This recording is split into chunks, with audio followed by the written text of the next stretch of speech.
Yawe Naomi, emake manaloyo.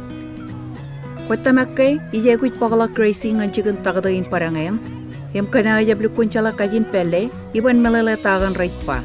Tamlamanak, jabine bada mutta. Eor chuana federal kagiene ojalewa jam chimen merong ngan chuan rugo. Ilo chicken tagadain parangayan, hak jabro chicken tagada, ilo am jabay guit kalle elabla. Oh, igar jaje. Igar kada jana oleben menugo igar aigui kamaningan ketak chen gayir. Ayat ike meme. Ila olebian tagada ibaran ledoga rugo mengi jala chiri kajin pelle. Elugun aurak pain melele tagan tagada raipato ngana merong kamani chokale takan ramman tada ngan ketak. Ewar yugo ilo talabon a computer go himchongan air chala utarana rait peripam imugo. Komol, kanjo, cholok per. Eta ini awet, irong ami kanan kan rugo inchigan tagado. Emega chichada kan ngar rugo. Imi charbalilo chigan tagado go ego ba chigan tagado imparangayam. Emmanan charam rajang kwe kanan kachida rugo ilo yen tagado. Komol.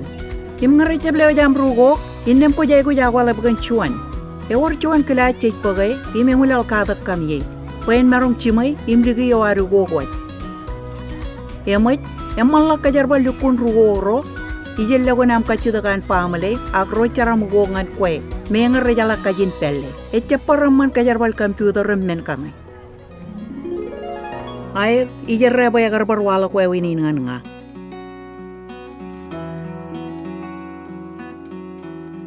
Eamman, aga eni jalmena chalangay, Ejamuyan rugo go tok. Rugo ko na tilmagot melelegan. Cheyugo lo arya betulak kako baba ak chadiji chabrewat. Chichep pagajap kabilak agajat ak rajang.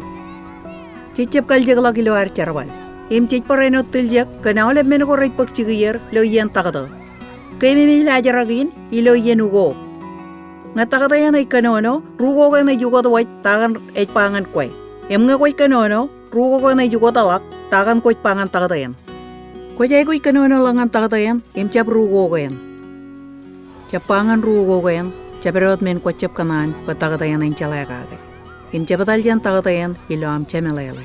Lela hole bam kachidak ngan tagadayan. Man kumulda kanam chibang. Epala chiraga meurkiya bu ijalaga yimarong melele kana olep men. Elaga en rain, imarong kamani chokele to ko ramantada ngan lerga niyu.